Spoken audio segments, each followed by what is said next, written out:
Olá pessoal, sejam bem-vindos. Estamos começando mais um SecurityCast, webcast de segurança da informação, pentest e computação forense, essa noite fria aqui de Curitiba. O tema de hoje, depois de tiramos mais umas férias no SecurityCast, o tema de hoje que a gente escolheu para hoje vai ser computação em hardware, elevando a segurança ao próximo nível. Mas, primeiro, para quem não me conhece, o pessoal já me conhece, meu nome é Alberto J. Azevedo, sou especialista em segurança da informação. Eu atuo como prestando consultoria por aí. E eu vou abrir agora para o resto da equipe. Vamos começar, né, pelos convidados. Hoje a gente tem a presença especial do meu amigo, do meu brother Roberto Galo, que é PhD em criptografia e segurança. Eu vou deixar que o Galo se apresente e depois o resto da equipe se apresenta por ordem alfabética, como a gente sempre faz. Galo, boa noite, obrigado por ter você aqui. Que é isso, obrigado pelo convite, pessoal, boa noite. Bom, o Alberto já falou uma partezinha. Na verdade, antes de estudar a área, pratico já há quase 2 décadas, né? Desde 98, trabalho com segurança em hardware.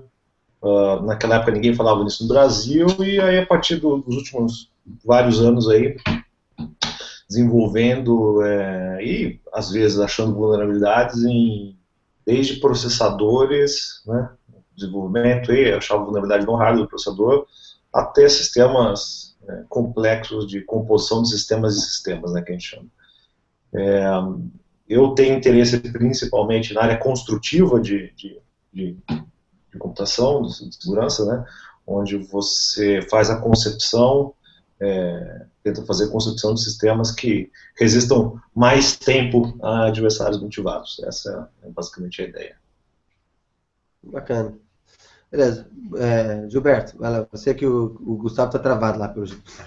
Bom, boa noite, pessoal. Mais uma vez, prazer estar aqui com vocês, participando aqui do SecurityCast. Das boas-vindas ao Dr. Roberto. Obrigado pela disponibilidade de ter vindo com a gente aqui participar do nosso SecurityCast. Prazer estar aqui.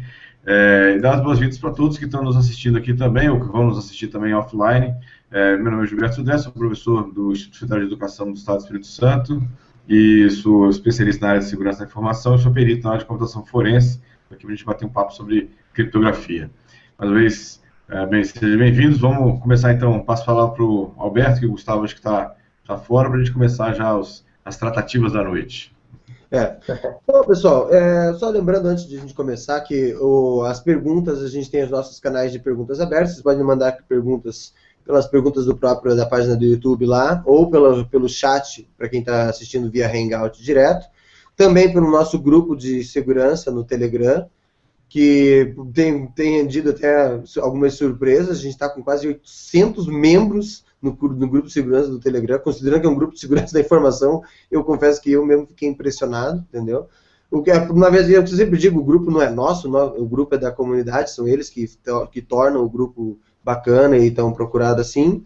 Mas as perguntas, quem quiser mandar pergunta lá pelo grupo do Telegram pode mandar, ou a gente vai estar respondendo, porque a gente procura manter o SecurityCast mais interessante e dinâmico possível.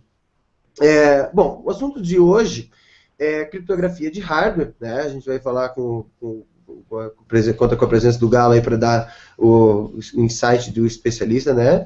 E a ideia é o seguinte, uma coisa, até vou deixar que o Galo comece a dar uma explanação especial, né?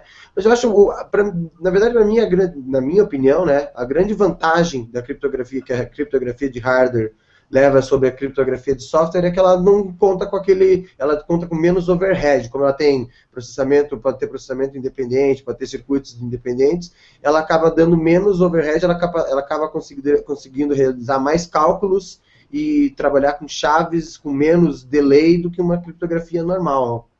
Não é isso? É isso, né, Galo? Essa é uma visão. Na verdade, sempre quando me perguntam, mas eu faço isso em hardware ou em software? É melhor hardware ou software para fazer isso? Ela é uma dicotomia que na realidade é falsa, né? O programa, um binário, um programa, um script, ele não tem existência por si só, né? Todo software é executado pelo hardware. Se você é aquela pessoa que tem um pouquinho mais de familiaridade com compiladores, ou com fazer disassembly, você sabe que no final das contas todo programa que você escreve, independente da linguagem, no fundo vira um negócio que é chamado instrução.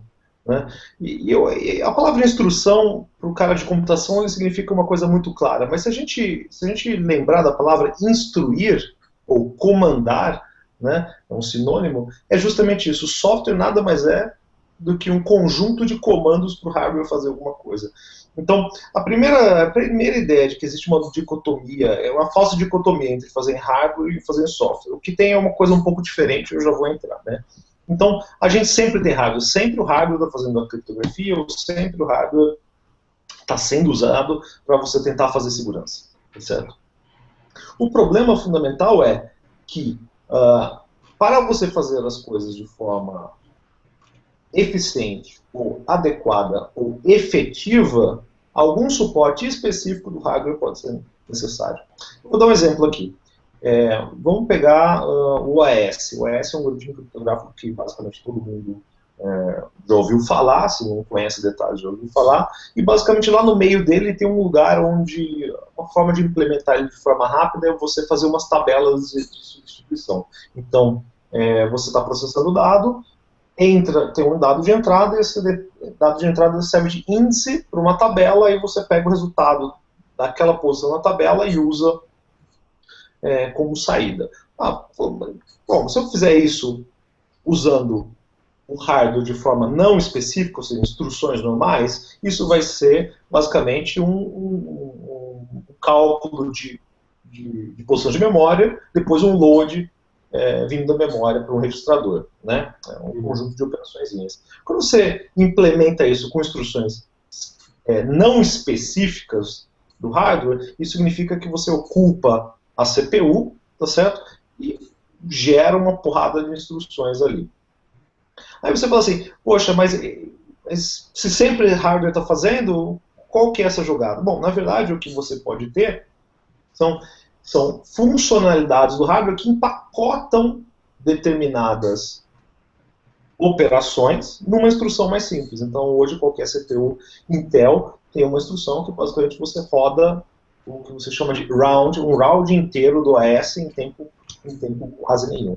Então, basicamente, o que você tem? Você tem especializações do hardware, ou funcionalidades do hardware, para que a hora que você comanda via software, daí só um parênteses, tá? Não é todo hardware que é comandável via software, mas depois a gente fala disso. Quando você comanda via software, você tem maior eficiência ou maiores funcionalidades. Bom, basicamente o que a gente tem, eu diria que a gente tem 3 conjuntos de possíveis funcionalidades que a gente implementa em hardware, certo?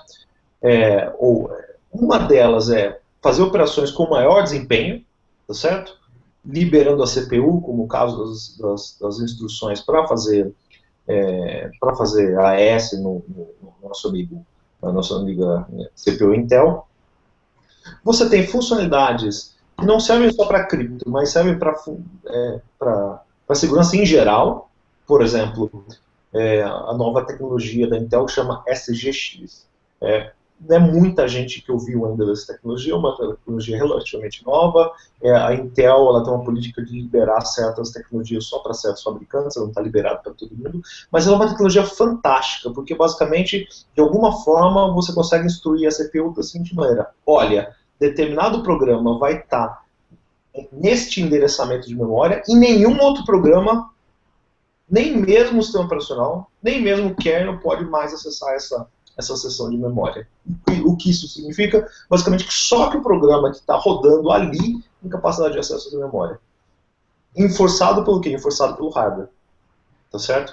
Não é cache miss, não é nada disso. É uma zona protegida, programável. O que você pode fazer? Você pode fazer que mesmo um rootkit executando no mais alto nível de privilégio, não tem acesso àquele dado, porque o hardware simplesmente não dá.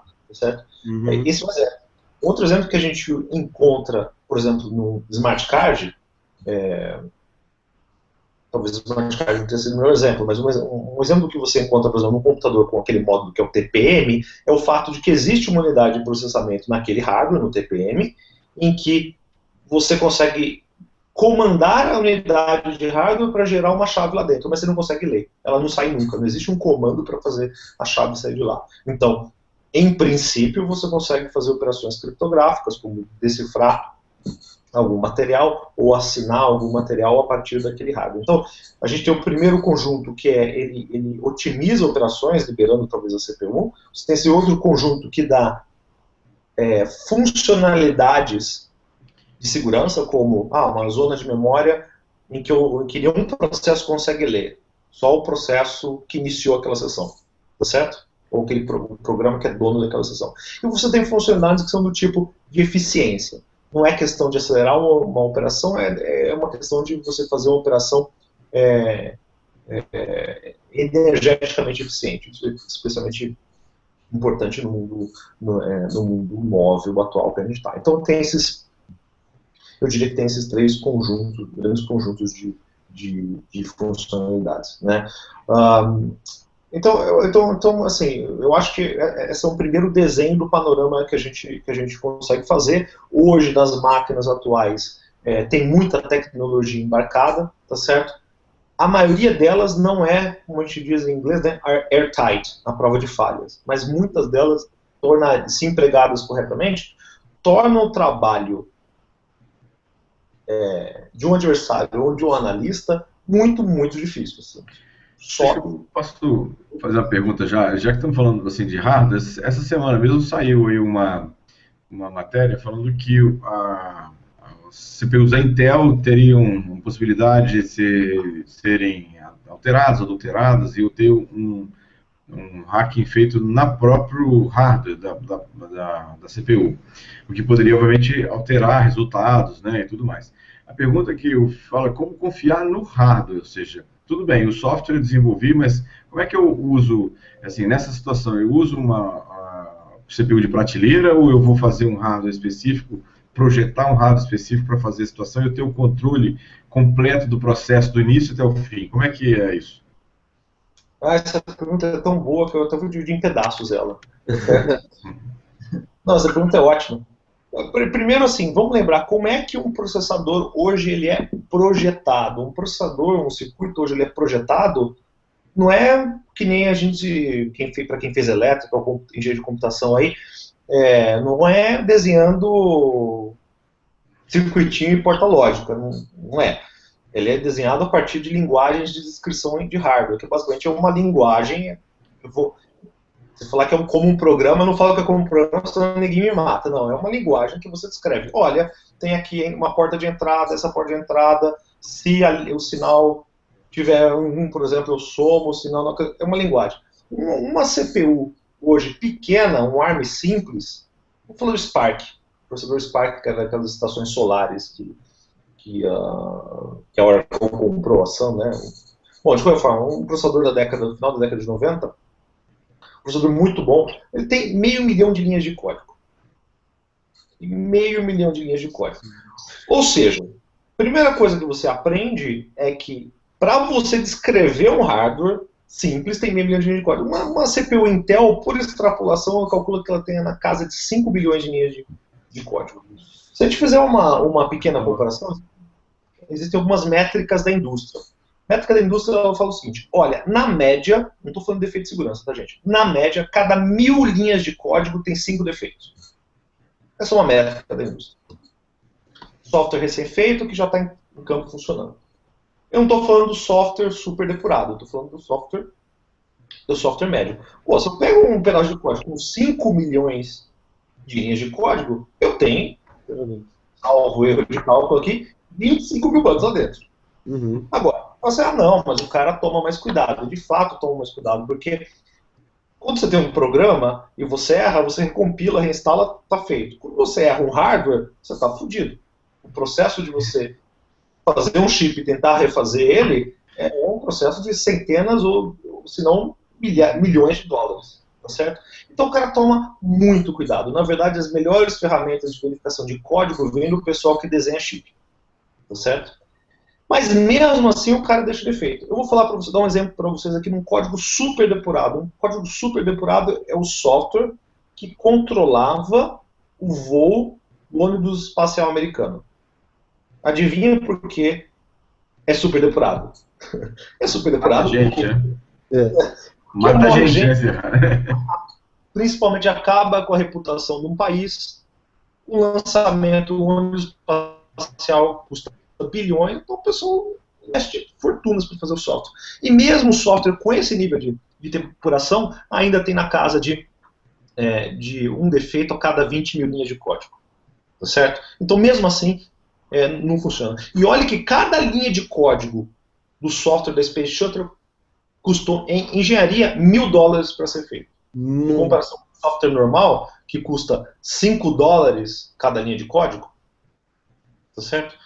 Eu estou falando de um código que é 200 vezes mais caro. Então não importa quanto dinheiro você coloque, o defeito não vai sumir. Então isso aí remete à pergunta que você fez lá para a CPU. Não tem jeito de confiar. Independente daquele processador, desse microprocessador que tem lá, não tem jeito de confiar, simplesmente porque é escrito também e é sujeito a erro. Então, assim, por princípio, você não tem como confiar. Agora, a notícia ela é relativamente alarmante. Por quê? Porque ela não é dita, né? Na hora que você descobre, tem uma unidade aqui que fica aqui dentro, mesmo que a minha CPU esteja dormindo, ela roda no que está se chamando de ring-3 e tem acesso a tudo, tem acesso a qualquer conteúdo de memória. Cara, assim como essa tecnologia ela pode ser usada para o mal, ela pode ser usada para fazer coisas maravilhosas. Daqui a pouco eu vou dar um exemplo de uma coisa maravilhosa. O problema é que essas tecnologias, vamos pegar essa tecnologia de gerenciamento, que é uma tecnologia de gerenciamento de chip. O TPM, por exemplo, é uma outra tecnologia interessante. Essas tecnologias, em geral, elas são feitas não em benefício ou para um uso de aplicação de usuário. Essas tecnologias elas são feitas em benefício de uma terceira parte que normalmente nem é o fabricante do PC. Por exemplo, por que existe o TPM? O TPM ele pode ser usado em benefício do usuário? Pode. Dá para fazer? Dá. A questão é que ele é usado fundamentalmente para proteger conteúdo de vendedores de conteúdo. O cara que tem um Netflix, o cara que está distribuindo conteúdo. É um uso razoável? É um uso razoável, mas ele foi pensado no cara do Big Bucks, tá certo? É que por um acaso dá para você usar para outras coisas. Essa tecnologia de gerenciamento foi pensada para quem? Ela foi pensada especificamente para o pessoal que tem um parque de máquinas muito grandes e precisa administrar elas mesmo com elas desligadas. Então ela faz sentido. Agora, como que esse tipo de tecnologia pode ser usado de forma muito fantástica? Eu quero dar um exemplo dessa CPUzinha que está aí dentro.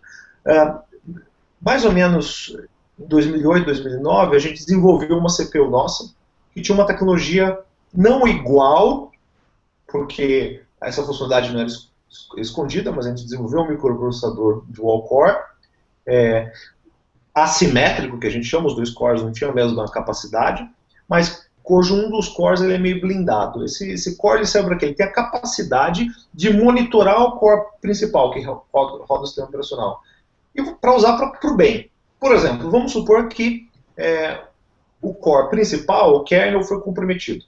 Tá certo? Alguém foi lá e alterou a imagem do kernel, alterou, por exemplo, os ponteiros de função, instalou um rootkit. Esse outro core consegue verificar a imagem do kernel e restaurar ele em tempo real. A prova de rootkit. Se você quer fazer coisas tão fantásticas como essa. Tá certo? Então essa é uma dessas capacidades que o hardware pode dar para você, que é impossível de fazer sem suporte. Ou seja, software sozinho, no hardware sem suporte, não resolve. Tá certo? Então, bom, por isso que eu falei que a pergunta é ótima. Na verdade, ela é muito interessante, porque ela não é simples, né? É uma capacidade. A capacidade pode ser tanto usada muito bem como muito mal. Legal. Bom, tem uma outra pergunta aqui. Na verdade, eu tenho visto pelos alguns relatos de alguns papers científicos comentados sobre tampering de criptografia usando emissões de eletromagnéticas, captura de vibrações eletromagnéticas. Isso é uma coisa que está popular, está fácil, está simples, ou a gente ainda está muito longe disso acontecer na realidade, né? Como é que é isso?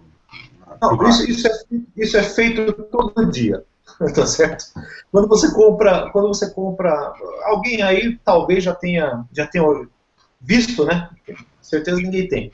Esses set-top box piratas, tá tá certo? Então você tem aí um set-top box da NET, em vez de você ter o da NET, você tem o Piratex lá e você consegue ver todos os canais, tá certo? Como é que essa coisa funciona? Na verdade, para esse set-top box funcionar, o cara que fez esse set-top box teve que extrair uma chave criptográfica no set-top box original. O cara usou uma técnica dessa, tá certo? Então você tem a prova do... Quem tem um negócio desse em casa tem a prova do crime em casa.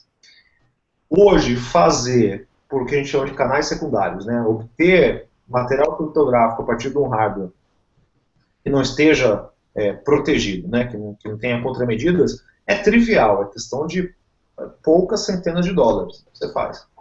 Qualquer um pouquinho mais de paciência para estudar como fazer, faz. Totalmente execuível. Na verdade, a tecnologia para fazer isso, ela está aí desde a década de 70. Né? Existe um padrão americano que chama Tempest, na verdade é o nome informal dele, né? Que ele é secreto, a gente não tem acesso direto a ele, né? A gente que não está nos países centrais não tem acesso a ele, mas a gente sabe mais ou menos o que ele diz. Ele fala assim, olha, desde a década de 70 o pessoal sabe que é possível recuperar informações de uma máquina a partir, sei lá, de medir a energia elétrica que ela consome. É bem isso mesmo, parece quase ficção científica, né? Mas não, é relativamente simples. O problema é que essa coisa só chegou na comunidade acadêmica e, portanto, no resto do mundo lá para 2006. Nesse meio tempo, imagina o que NSA e afins fizeram. Ouviram todo mundo, sem a maior parte das pessoas terem noção. Então, a resposta é relativamente simples se o hardware não tiver nenhuma proteção, e é bastante complexo fazer uma proteção. Essa é a realidade. Mas é possível. Quando você fala em ataque Tempest, a primeira coisa que me lembra vem à cabeça são os ataques na urna eletrônica, né? É um ataque que foi provado que foi possível fazer, né? Até é bom que você esteja aqui para falar, porque o Galo participou da implementação da parte de segurança, da parte de hardware das urnas eletrônicas, né? A urna eletrônica, essa é uma questão interessante, né? É muito difícil blindar. Assim, uma notícia importante é que, para quem que é bem nerd, né? Mas para quem lembra de eletromagnetismo, a hora que você começa a se afastar do dispositivo que você quer monitorar, o teu cenário piora cubicamente, né? Então, se perto você tem a chance sei lá, de 100, tá certo? Dobrou a distância, você já está com chance de 3. Então a coisa ela piora muito, muito agressivamente. Então, você fazer um ataque perto, um ataque possível dentro de 1 metro, e normalmente é totalmente impossível a 5 metros. Tá certo? Então isso dá uma certa tranquilidade para a gente. Se você lembrar no caso específico da urna eletrônica, ela fica a alguns metros das outras pessoas normalmente. Não estou nem falando muito, mas é alguns metros. Esses ataques que a gente faz, normalmente você consegue fazer um pouquinho mais próximo, ou você precisa de um aparato muito grande, uma antena de alguns metros para atacar a 5 metros de distância. Então fica meio óbvio, né? Se tiver numa escola com uma antena de 5 metros... o cara vai notar. Não é. Alguém vai desconfiar, eu acho, né? Eu acho que alguém vai desconfiar, né? Supostamente deveria, né?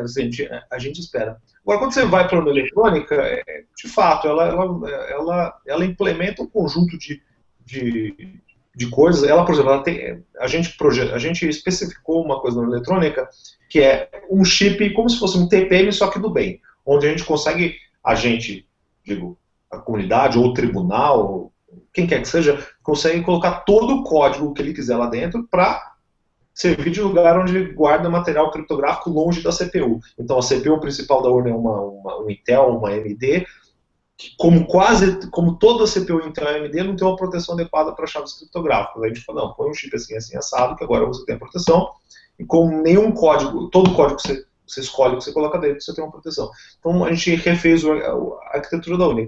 A parte trágica é a que o tribunal não usa.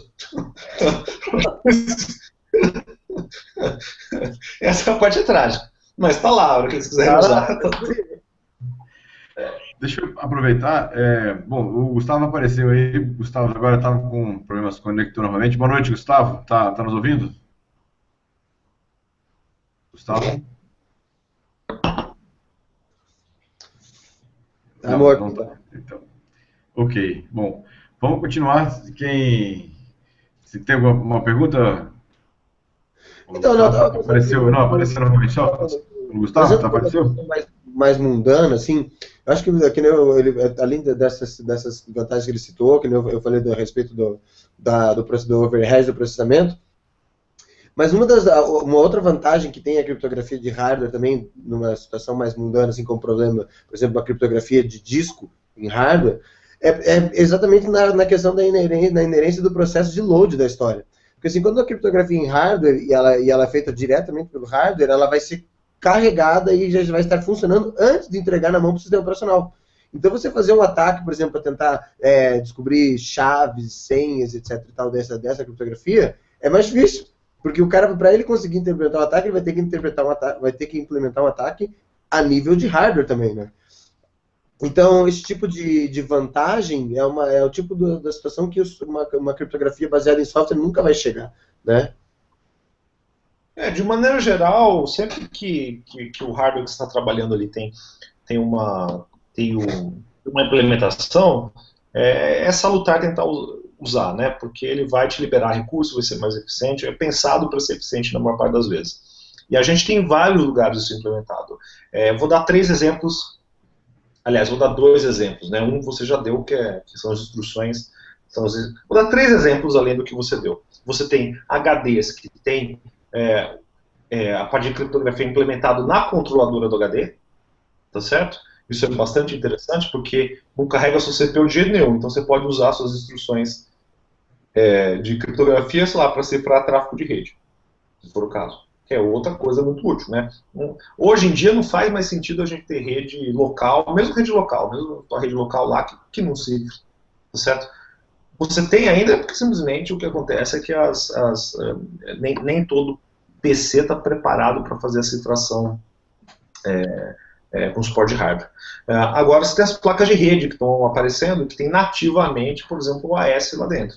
Então o que você consegue fazer é que as placas de rede, os chipsets de rede, conseguem fazer throughputs gigantescos, giga ou dezenas de giga, já cifrado. Então você pode ter sua rede local inteira na tua empresa cifrada, então na tua empresa ou teu órgão. Então se chega alguém para tentar fazer alguém pluga o cabo, além de você ter as proteções de roteamento da vida, né, roteamento e switch da vida, você tem uma proteção muito mais efetiva que aquele tráfego cifrado.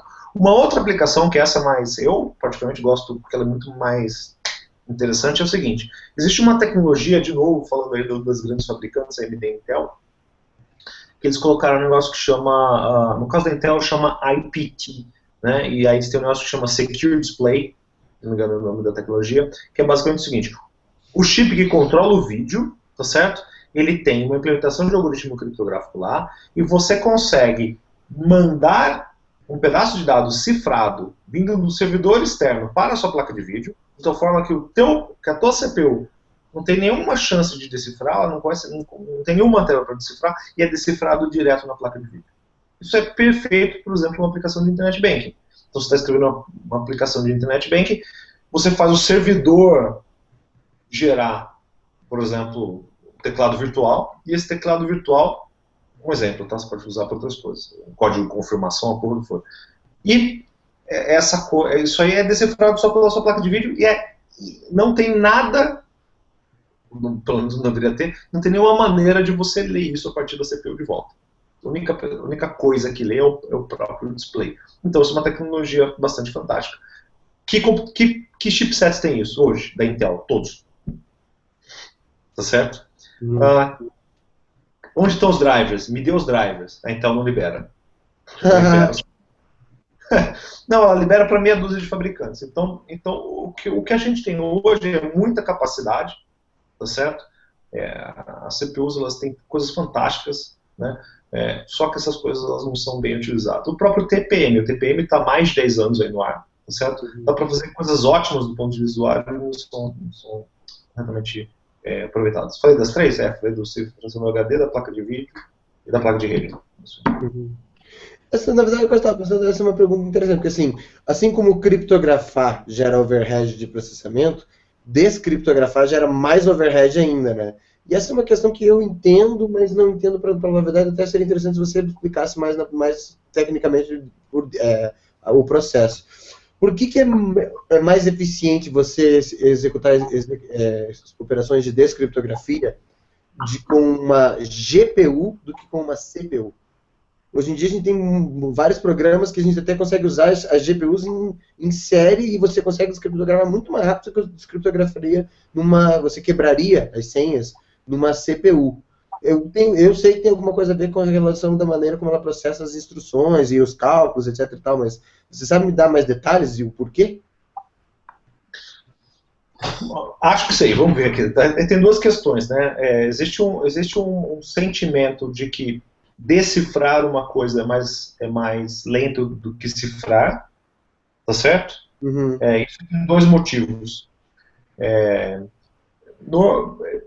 Tem dois motivos assim, interessantes. Um é que, por exemplo, se você usa um smart card, um token, tá certo? Algumas pessoas usam smart card no token. A hora que você cifra na velocidade da luz, né? A hora que você decifra o smart card, demora 2 segundos, depois a coisa aparece. Nesse caso, tem dois motivos. O algoritmo comum que você usa junto com tokens, smart cards, o que quer que seja, é o RSA. O RSA foi projetado de fato, de tal forma que a cifração possa ser muito mais rápido do que a decifração. Uhum. Simplesmente eles precisavam otimizar uma das operações e escolheram... não, na verdade não. Na verdade, simplesmente ele permite que você otimize a cifração e não otimize a decifração. Da natureza matemática da coisa, e de fato é. Então essa é uma característica que você vai perceber mesmo. E quando você cifra, você pega um e-mail, quem usa token, UBQ, coisa que for, para cifrar e-mail, vai perceber que o e-mail cifra na hora. Mas ele cifra na hora porque a cifração não é feita no token, é feita no PC. Só a decifração é feita no token. Então tem essa diferença aí. A CPU que roda no token roda a 10 MHz, 40 MHz, 100 MHz. O CPU funciona a giga, né? Então tem essa característica.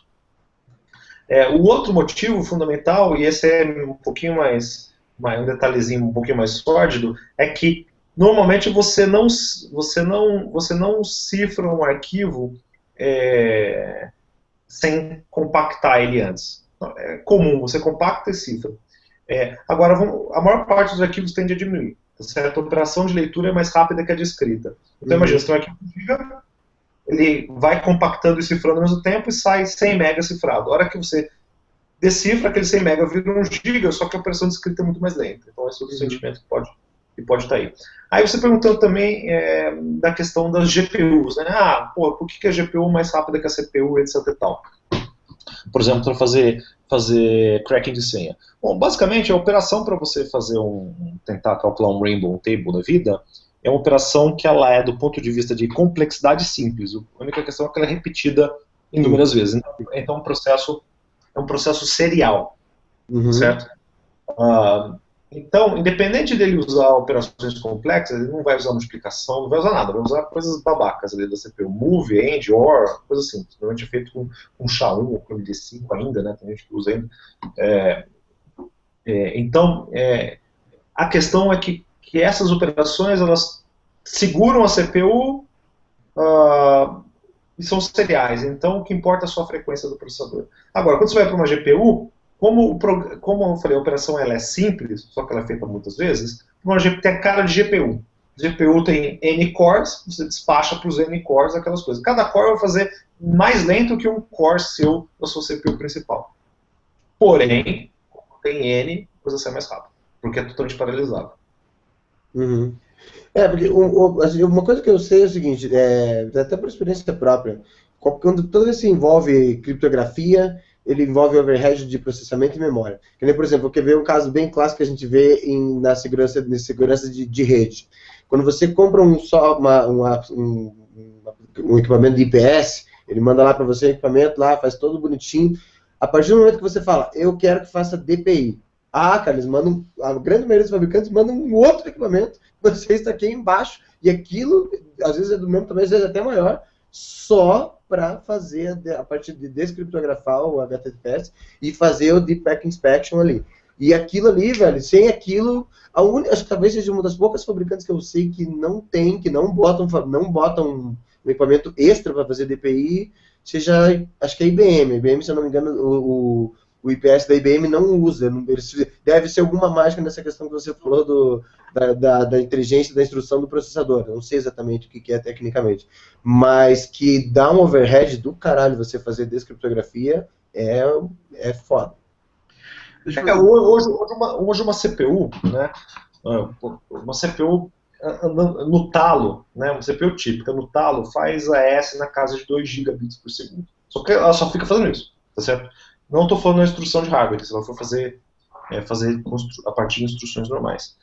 Então, assim, criptografia, ela é pesada? Ela, mais ou menos, ela é pesada se você comparar com processamento de rede tradicional, de roteamento de pacote. Mas ela é leve se você comparar com vários outros tipos de operações. O problema é que quando você chega na casa de gigabit, né, com criptografia, aí a porca ainda torce o rabo. Nessa questão, deixa eu fazer uma pergunta bem mais prática, no sentido de, hoje na criptografia de hardware, quais são as maiores vulnerabilidades que a gente pode elencar da criptografia de hardware? Se alguém quisesse atacar a criptografia de hardware, ou via hardware, quais seriam os caminhos que talvez fossem possíveis? Bom, essa pergunta é uma pergunta capciosa, né, assim, como tu diz. Olha, assim, coisas que eu tenho um pouquinho de receio, né? Esses mecanismos são relativamente novos. Então, quando você quer atacar a criptografia, a forma mais rápida é você ir atrás da chave. Usou a criptografia de hardware, a chave ainda é legível, a chave que está lá? Essa que é a pergunta, porque você tem um registrador onde você escreve a chave. O cara usou e foi fazer outra coisa, a CPU escalonou para fazer outra coisa. Se você for lá e ler, você consegue ler a chave de volta? Então tem esse tipo de caso. Eu vou dar um exemplo, não sei se é tão interessante, mas um exemplo ilustrativo aqui de um bug que eu achei numa CPU, tá certo? Que é no Spark, de novo, né? Essa CPU aí que foi muito famosa na década de 90, a principal CPU. Basicamente, para fazer as coisas mais rápido, a CPU ela tinha 32 registradores, tá certo? Para aquele processo que estava ali. A hora que você dava um call, né? A CPU, o que ela fazia? Ela salvava aqueles registradores, um pedaço daqueles registradores, tá certo? Ela salvava um pedaço daqueles registradores num esquema shadow da vida. E aí, a hora que você estava no outro processo lá, tinha escalonado, você ganhava um pedaço de registradores novos. Na verdade, isso era só uma cópia. O problema é que essa cópia era acessível ainda pelo processo anterior. Então, o que você consegue fazer com um pouquinho de mágica, ver os registradores escondidos. Então, você vazava endereço de retorno de kernel, uma porrada de coisa, né? Aliás, se alguém quiser brincar de Spark, esse bug ainda está lá na CPU. Certo? Se alguém quiser lá, pode invadir tudo que é coisa da nossa amiga Oracle da vida que usa Spark ainda. Não sugiro, tá? Não tô sugerindo. É uma boa ideia. Mas assim, tá lá o bug. Então, esse tipo de coisa sempre sobra. Agora, um jeito também relativamente tradicional de atacar hardware são por os ataques de canal colateral. Então, o setup que a gente faz aqui simples você pega o elemento de hardware, pluga um osciloscópio, tá certo? Muitos dos elementos de hardware, você olhando a forma de onda, entendendo o algoritmo que está sendo processado ali, consegue derivar informações de chave. RSA é a coisa... RSA mal implementado, que a gente tem em todo lugar, aliás, é a coisa mais fácil de extrair chave. Você literalmente vê os bits da chave. Assim, é um negócio cabuloso mesmo. Simplesmente porque o RSA, quando processa, ele encontra um bit 1 ali no expoente, né, que é a chave privada, ele demora o dobro de tempo para processar aquela operação do que encontra um bit 0. E consome mais energia. Então você vê, no osciloscópio você vê a coisa. É simples assim, né? Então, esses são alguns jeitos. A emulação eletromagnética nessa hora, você nada de braçada, né? Tranquilo, né? Não precisa nem ser emissão eletromagnética, é condução mesmo. Você pega e mede o consumo de energia. É mais fácil ainda. Não precisa nem ter ponta especial, é bobeira. Então, eu vou contar uma história, né? Quando a gente estava fazendo o HSM, que está na autoridade certificadora Raiz da ICP Brasil, tive a honra de fazer parte do time que trabalhou nele. E a gente estava projetando o equipamento, aí foi ter uma apresentação do ITA, porque eles estavam querendo fazer um também. Aí o cara apresentou, vamos falar aqui do processador XYZ com essa técnica, né, cara? Aí, um dos sócios da empresa lá no começo, ele tinha achado um ataque justamente naquele processador, naquela técnica. Então o cara do ITA apresentou, ele na sequência apresentou o ataque, né, dá para ver a forma de onda com as chaves, né, cara, com os bits da chave lá. Aquele silêncio aquele cheiro de M no ar, né? A partir daquele momento tivemos problemas com o ITA durante uns par de anos, né? Mas depois resolveu. Esse cara é uma base. Será que é possível, por exemplo, se eu quero atacar um cara tem um disco que tem criptografia em hardware, eu quero ir atrás das chaves, seria o Cold Boot Attack, né? Que ficou famoso há uns tempos atrás. Exatamente. O grande problema dessas coisas de boot de HD, principalmente para HD, né? Que é onde se faz, vou usar. É que alguém precisa bater a chave. Alguém precisa bater a chave. E se alguém bater a chave, você tem uma porrada de coisa. Você vai lá e corrompe o bootloader. A coisa mais fácil é você corromper o bootloader. Você troca o bootloader por um que grava a chave que você digitou, a senha que você digitou, ou a chave mestra desembalada. Essa é a coisa mais simples. E, infelizmente, é o que mais acontece. E você tem um Cold Boot também, que é um ataque relativamente conhecido, mas se fosse atacar, eu simplesmente mudava o bootloader. É muito mais simples do que ficar congelando, depois tirando, pondo em outra máquina. Não só você, né? A própria NSA faz isso, né? A gente sabe que eles interceptam os equipamentos no meio do caminho, mudam os EPROMs ali da parte de hardware e embalam tudo de novo, como se nunca tivesse saído da Dell. O cara recebe e nem imagina que não saiu da Dell e foi interceptado no meio do caminho, né? Então vamos aproveitar e contar umas historinhas de defesa, da área de defesa, que elas são divertidas, né? Que o pessoal faz o diabo a quatro defesa. O pessoal mais novo não ouviu falar da Guerra das Malvinas, mas todo mundo já ouviu dizer que argentino tem aquelas ilhas que eles acham que são deles, que eles chamam de Malvinas, e os ingleses chamam de Falklands, né? E o engraçado é que o pessoal da ilha não quer ir para a Argentina, de forma alguma, porque nem a pau. Mas, assim, teve a Guerra das Malvinas, ou das Ilhas Falkland, que era chamado, e o que acontecia? Existe um torpedo famoso que chama Exocet, né? Esse torpedo famoso, ele é fabricado hoje em dia, tem uns 20, 30 anos, né? Vai evoluindo gerações, e é um torpedo muito eficaz, porque ele consegue ver o calor da embarcação, ele seguia e afunda. Ele afunda mesmo a embarcação muito grande, né? Navio de guerra, destrói, ele afunda. Muito que bem. E a Argentina tinha essas tecnologias, né? Aí começou a guerra da Argentina com a Inglaterra. Primeira coisa que os ingleses fizeram, né? Tem um sistema de navegação muito importante, com comunicações, que chama Inmarsat. Tá certo? A primeira coisa que os ingleses fizeram foi o seguinte: proibiram o Inmarsat. É um sistema de satélite, bicho, funciona no mundo inteiro. Simplesmente parou de funcionar no Atlântico Sul, na região da ilha. Primeira coisa, os caras desligaram o satélite. Simples assim. Como? Ligando o satélite, foda-se, né? Eles podem. Desligando o satélite. Muito que bem. Os caras foram tão foda que proibiram que previsão de clima fosse gerada para a religião. Porque o argentino não tinha supercomputador para calcular clima, então também não vai ter clima. Então, para quê? Para o cara ter que voar no escuro e navegar no escuro. Certo? Não satisfeitos com isso, os códigos de lançamento dos Exocets, que é um míssil francês, estava com a França. A Inglaterra foi lá e falou assim: França, você não vai liberar o lançamento desse míssil. O que acontecia é que o argentino tentou lançar o míssil, o torpedo caía na água e não nadava. E quando nadava, não explodia quando você acertava o alvo. Mas como os caras fizeram isso remoto? Está falando na década de 80, não tinha internet. Uhum. Não tinha forma. Os argentinos viram que aquela coisa não ia funcionar, sentaram num programa secreto, entre aspas, aí, fizeram a engenharia reversa do hardware do chip, do chip do Exocet, conseguiram subverter o mecanismo de subversão.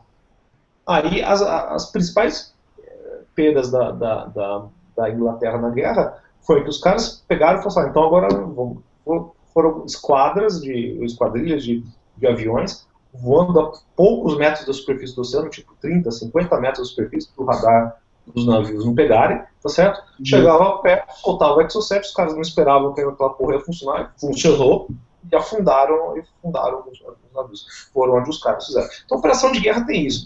O cara tem todos os mecanismos para fazer a coisa funcionar. Vou dar outro exemplo importante. Isso é informação do Departamento de Estado americano. 50% dos fornecedores do Departamento de Estado americano, do Departamento de Defesa americano, o pessoal que fornece caça, satélite, navio, tanque, a porra toda. 50% desses caras tiveram problema com falsificação de peça. Falsificação e obtenção de peça. A cadeia de produção do armamento hoje é tão grande que sai modificado na China. O cara vai lá, modifica, põe um cavalinho de Troia ali no hardware. O cavalo de Troia do hardware, ao contrário do software, gente, ele é super impossível de detectar. Por quê? Porque no software, você pôs um cavalo de Troia, já é difícil, né? A gente não consegue nem eliminar bug. Mas vamos lá. No software, o software, teoricamente, você consegue tirar um hash do software e falar, verifiquei esse software, a hora que eu vou instalar outra instância, eu instalo a partir da mesma fonte e o mesmo software instalado. Hardware não. Hardware você pode ter uma linha de produção de 10 mil e modificar 3. Como você vai pegar? Não pega. Porque o máximo tipo de detecção que você pode fazer é por amostragem, senão você destrói tudo. Certo? Outro número assim, que para mim é extremamente impressionante. 2% das peças dos aviões são falsificadas. Pô, 2%. Você pega um avião, você vai voar com o avião da Gol. 2% são falsificados. Não, eu temo pela minha vida. Não sei vocês. Viajar com peça de avião falsificado é duro. Então, só para terminar. Então, o pessoal, eles realmente colocam da mesma forma que você pode usar hardware para te proteger, você pode usar o hardware para acabar com tudo. Eu vou dar um exemplo muito simples aqui, eu até vou pedir, é um pequeno exercício de imaginação. Você tem um chip, certo? Faz qualquer coisa, uma CPU. Tá bem? Vocês já viram RFID? Você viu RFID, né? RFID é basicamente uma anteninha, onde o cara pode ser mais ou menos de longe, tá certo? Manda um sinal, ele foi projetado para não ser pego muito de longe o sinal, né? Você manda um sinal e você altera alguma coisa, ativa alguma coisa. Imagina você pegar uma CPU e dentro do mesmo encapsulamento combinar com RFID. Não com RFID normal, um RFID projetado para ter longo alcance. Você consegue uma CPU dessa por um cavalo de Troia que você desabilita. Hoje é impensável, por exemplo, que se você tem um avião de origem norte-americana, você vai conseguir combater com o norte-americano. Seu avião cai antes de chegar. Certo? Você põe uma... Então, a parte de defesa ela é extremamente interessante. Aliás, quem tiver curiosidade aí... Roberto, a gente tem uma pergunta aqui, que foi feita pelo André Francisco. Ele fala assim, podemos colocar uma chave RSA encriptada para economizar tempo de processamento? Essa foi a pergunta que ele fez aqui.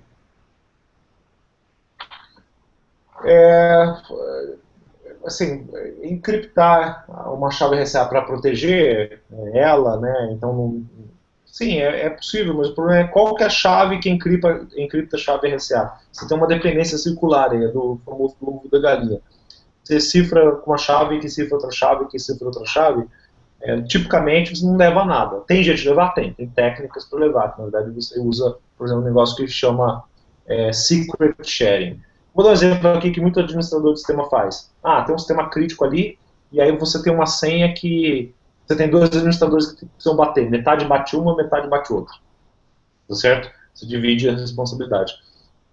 Existem formas bem mais sofisticadas de fazer isso, e aí nesse caso você até consegue aproveitar. Mas o caso típico que você deve se perguntar é o seguinte, e essa outra chave, onde está? A chave que cifra a chave RSA. Essa é exatamente.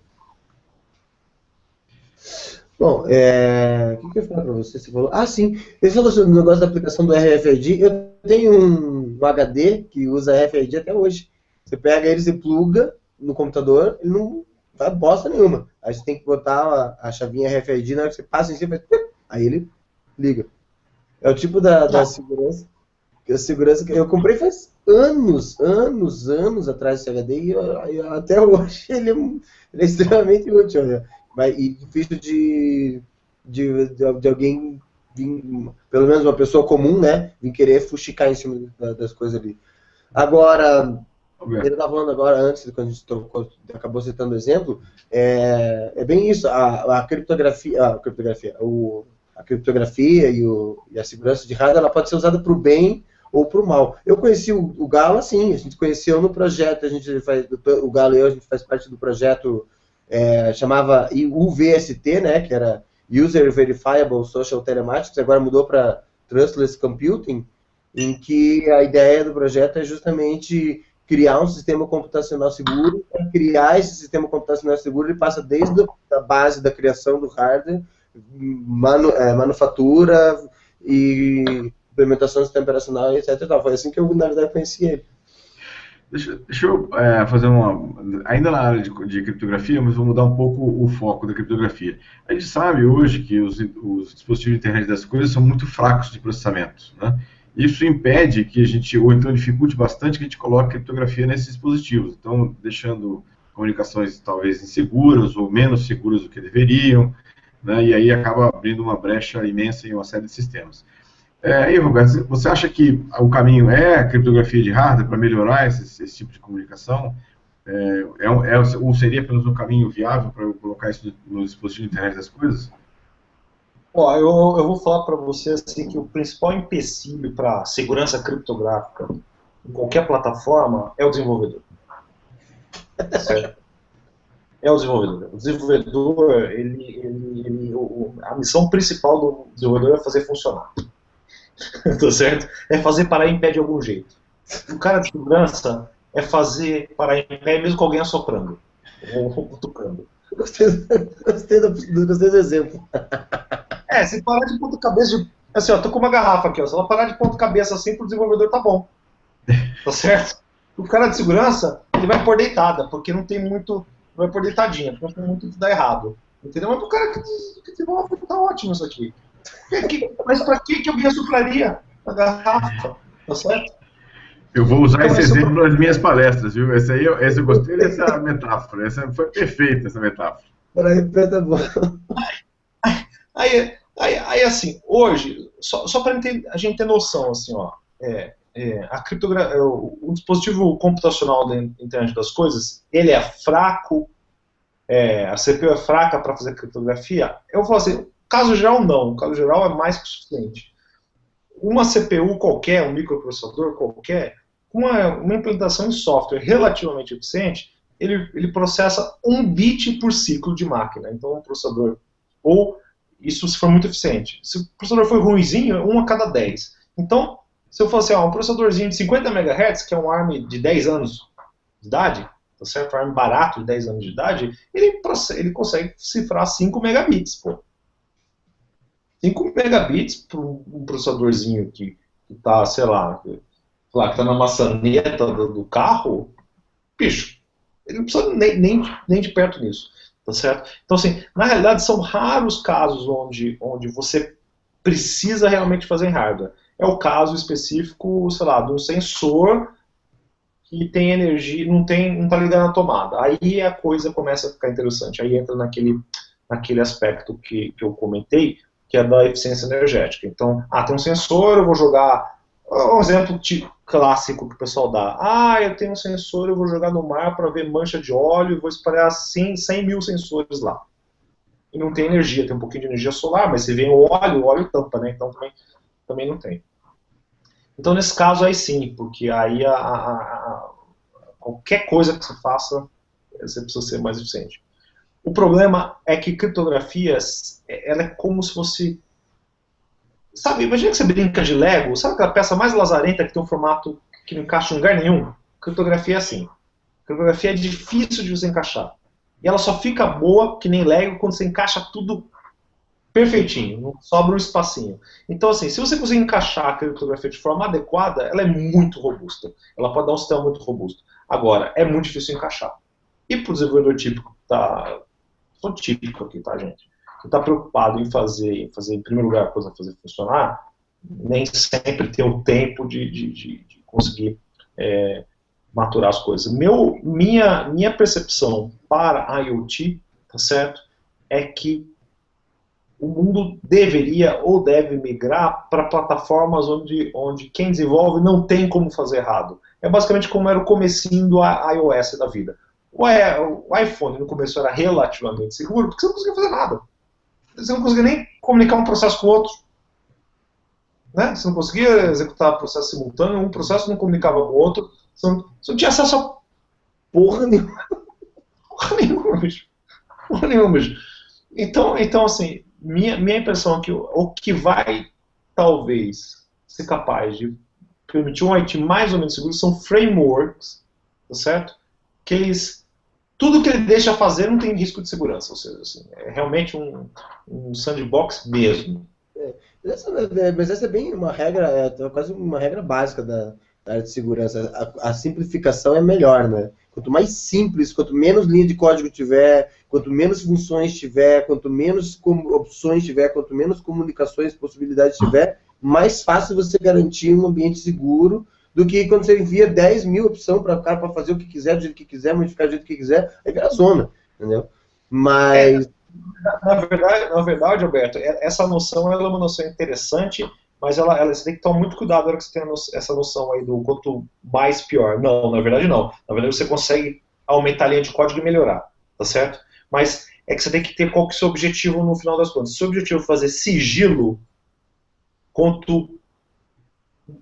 informação, eu costumo usar um palavrão aqui, mas informação é que nem, eu não vou usar, é que nem fezes, tá certo?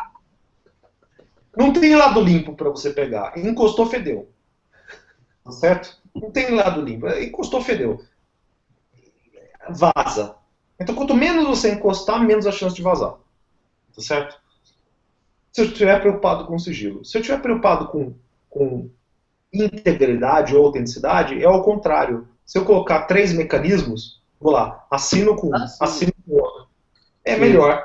Então, eu consigo, de fato, para disponibilidade, para integridade, para resiliência, aumentar a base de código e, de fato, tornar a coisa mais segura.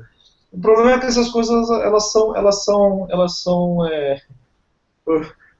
né, aquelas coisas da natureza, aquelas sacanagens da mãe natureza, elas são antagônicas. Sigilo pede quanto menos coisa encoste, melhor. Autenticidade e integridade, que é outro objetivo, ela gosta de mais coisas garantindo. Bom, se for bem feito, né? Não adianta colocar um monte de coisa que... Sim, na verdade você falou bem. O pesadelo é bem... grande maioria das vezes a gente vê o pesadelo é o desenvolvedor. O cara faz para funcionar. Ele não quer que fique seguro, ele quer que funcione. Tem que ficar funcionando, gastando menos energia, gastando menos processador, gastando menos bateria. Segurança vem depois que as pessoas param para... Cara, eu acho que a primeira coisa que ele quer é a tela bonita. Isso aí. Depois o resto. É sacanagem, porque eu adoro desenvolver. Assim, mas se a gente não sacanear os programadores, a gente vai sacanear quem, né, velho? By the way, eu adoro desenvolver, gente. Então acho que promove, super divertido. Bom, gente, a gente também estamos se encaminhando para o final, já estamos quase estourando nosso horário. Eu vou pedir para cada um não sei nem se eu acabei esquecendo de avisar o Galo, se ele tiver alguma fala rapidinho aí, mas para cada um soltar a notícia da semana que gostaria de ressaltar. Vou começar falando que vamos por ordem alfabética. Eu achei interessante essa semana que os caras conseguiram hackear, porque se algum cara aí tiver algum hacker aí que não tiver meio sem grana, tiver fim de roubar uma Outlander, a nova Outlander, o cara consegue roubar a Outlander sem chave, hackeando ela pelo Wi-Fi de fora do carro. E aí, assim, a nova Outlander ela tem um sistema de Wi-Fi em que ela tem uma rede de Wi-Fi interna dentro do carro, para você conectar o aplicativo do celular. E aí os caras descobriram que, para variar um pouco, a chave de segurança que dá acesso a essa rede é uma bosta, né? E ela é facílima de ser quebrada, Então você consegue chegar do lado do carro, você quebra a chave de segurança, daí você consegue conectar na rede Wi-Fi ali, e a partir dali você consegue desabilitar o sistema de alarme do carro, abrir o carro e levar o carro. Cara, eu falei, cara, a tecnologia é um troço muito, essa área de segurança é um troço muito foda, velho. Os caras estão, daqui a pouco, há um tempo atrás a gente estava vendo notícia que os caras estavam dando, já é possível um hacker conseguir fazer o cara ter um ataque do coração, atacando dispositivos médicos. Não é a primeira vez que a gente vê vulnerabilidade de carro aqui, que você consegue até enganar o sistema de GPS, e agora dá até para levar o carro, velho. O negócio está ficando tenebroso mesmo. Bom, minha lembrança aqui, minhas notícias de segurança que eu destaquei aqui, primeiro que tem o ransomware é um vírus que a gente já conhece, já é conhecido de alguma data já, né, que criptografa os dados de dados, né, e pede resgate para devolver a senha, só que agora descobriram um ransomware novo, que agora ele altera a chave a cada 15 minutos. Então, Bacana! Então, ou seja, esse é bom, né? Esse aí. Então, ou seja, não adianta nem você tentar quebrar, porque você não tem máquina com poder computacional para quebrar isso num tempo desse tamanho, numa janela dessa, né? Então, essa foi uma notícia que o que estava ruim ficou pior ainda, né? Ou seja, então, essa é uma questão bastante complicada em relação a isso. Uma notícia que me chamou a atenção, né, de um upgrade que te fizeram do vírus aí, para isso. Muito bom. Não, cara, eu achei foda, velho. Você viu a notícia que eu separei no Security Cash News essa semana, velho? Os caras, o ransomware tem televisão agora, velho. Vai tomar no cu, cara. Porra, velho. Sacanagem, cara. Os caras acharam um jeito de sequestrar televisão. Televisão, exatamente. Cara, isso é uma... Vou compartilhar uma notícia então aí, tá certo? Essa é menos importante, mas acho que é uma notícia de postura interessante. O Pentágono recentemente foi hackeado por um rapaz aí de 18 anos que tinha acabado de sair da escola, e o que o Pentágono fez? Ao invés de ir lá e, sei lá, execrar o cara, foi lá e agradeceu. O equivalente ao ministro da Defesa americano, o Ash Carter, foi lá e agradeceu o rapaz por ter achado as vulnerabilidades antes que os adversários fizessem. Esse tipo de postura ela é bastante interessante. Não, e a atitude do caralho, né? A atitude dos caras e a consciência do caralho, como diz, porra, o cara achou antes que alguém que tivesse mal intencionado achasse. Eu acho que tem que agradecer, cara. Antes de a gente terminar, tem uma pergunta aqui, Roberto. O Cleilson, ele faz a pergunta: que tipo de criptografia deveria ser usada em dispositivos que transmitem dados por onda de rádio que estejam sujeitos à interceptação por SDR? Na verdade, todos são sujeitos à interceptação por SDR, qualquer transmissão de rádio. Então, que tipo de criptografia, segundo ele, a pergunta dele é que deveria ser usada para esse tipo de transmissão? Essa pergunta é tão boa que merece quase um security inteiro para ele. Olha só, eu vou falar duas coisas aqui. Elas são delicadas, assim. A primeira tecnologia que você deve usar, se você estiver falando de um adversário importante, um adversário de outro governo, de defesa, a primeira coisa que você deve fazer é tentar esconder o algoritmo que você usa de fato. É possível, a partir de olhando os dados criptografados, identificar o algoritmo, certo? Por incrível que pareça, certo?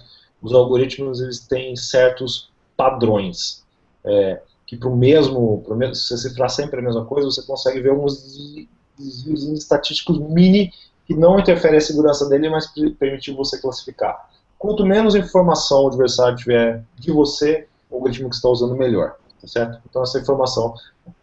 Você deve escolher um algoritmo que ele não sabe qual que é. Então, essa é a primeira coisa. A segunda coisa é, para transmissões de rádio, o ideal é que você use técnicas de espalhamento ou de salto de frequência. A criptografia, ela vai impedir que alguém tenha acesso ao conteúdo, mas ela não impede outras coisas. Impede, por exemplo, que você tente derivar consumo de potência e, portanto, sei lá, o que o cara está falando no rádio. Ouvindo onda de rádio, mesmo criptografada, dependendo de como seja feita a compressão de voz, você consegue saber o que o cara está falando, independente de olhar o conteúdo.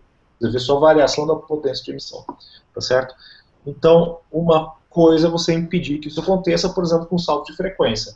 RDS normalmente tem uma capacidade de saltar dentro de uma faixa, ou de fazer varredura dentro de uma faixa.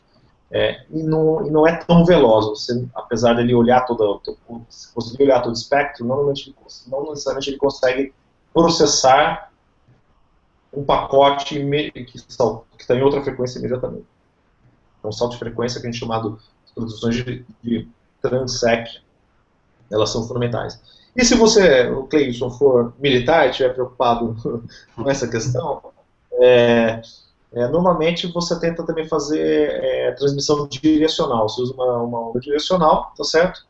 Bastante apontada mesmo, de tal forma que alguém que está olhando perpendicular em linha divisada não consiga fazer a interceptação, tá certo? Então essa as 3 dicas. Bom, boa resposta. Então, Então vamos encerrar já, né? Acho que já deu, né? Quase meia-noite, deixar a galera dormir. Bom, gente, eu quero agradecer quem acompanhou o SecurityCast, é sempre um prazer ter a audiência de vocês aqui. Quero agradecer o pessoal que mandou mensagem, o pessoal que mandou perguntas, a gente acabou não conseguindo responder todas, mas é porque o tempo é curto, senão se a gente for responder todas, a gente acaba vamos ter que fazer o SecurityCast de 2, 3 horas, né?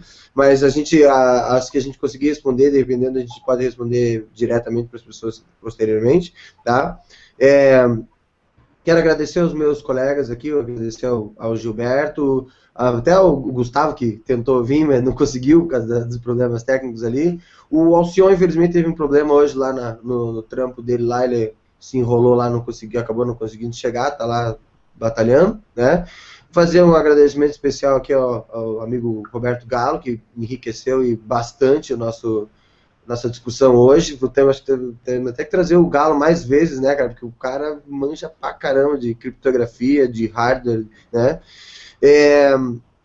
Lembrar vocês que o SecurityCast News voltou também, depois de um tempo parado.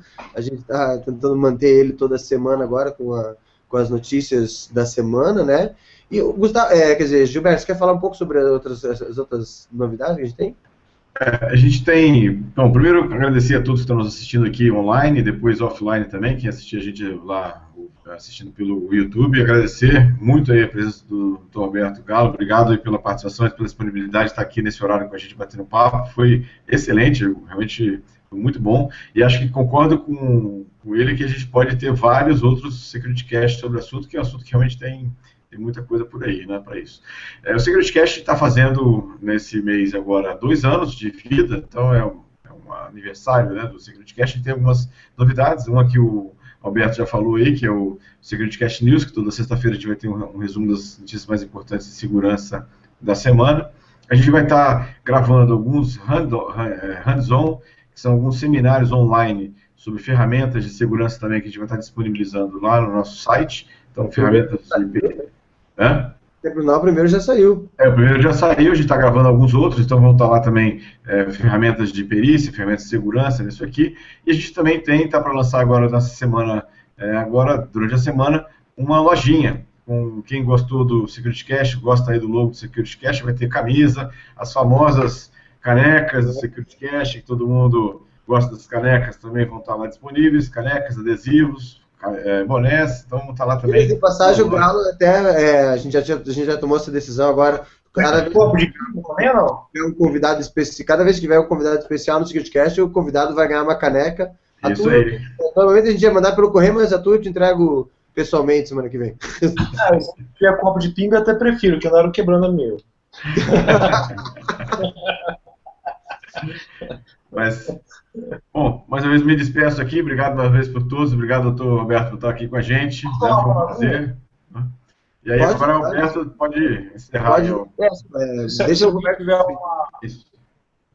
só queria agradecer o tempo aí e as perguntas, e se alguém tiver alguma pergunta e quiser passar por e-mail, pode passar no e-mail do meu Gmail, roberto.galo com 2 L's, @gmail.com, né? E tamo aí, tá certo? Não prometo respostas rápidas, mas prometo respostas. Então, obrigado. Tranquilo. Obrigado você da disponibilidade, Roberto. Beleza? Okay. Bom, gente, a gente agradece a presença de vocês. Só lembrando que vocês podem continuar acompanhando o SecurityCast no nosso site, que é securitycast.com.br. A gente está no Telegram, no nosso grupo lá no Telegram, que já está com quase 800 pessoas, como eu falei no início, né, que é o bit.ly/securitycast. A gente tem o Facebook, no facebook.com/seccast. O YouTube, o nosso canal no YouTube é youtube.com/securitycast. Também os SecurityCasts, os news também estão subindo para lá para o Remasters, Gilberto? No news não, só os vídeos completos. Os vídeos do SecurityCast sobem lá no iMasters, né? No iMasters/perfil/SecurityCast. E o áudio, para quem gosta de ouvir, assim... Esses dias eu conversei com alguém, não sei, acho que um cara analista, alguém, que o cara escuta a gente correndo, cara. Eu falei, pô, que massa, cara. O cara sai de manhã para correr e ele bota o áudio para ouvir, daí o áudio fica disponível lá no soundcloud.com/securitycast. A gente volta daqui 15 dias, né? Dia 4 de julho. Oi? 4 de julho. Isso. E até lá a gente se fala através desses canais. É um prazer e voltamos a se ver. Tchau, tchau, gente. Valeu, tchau, tchau.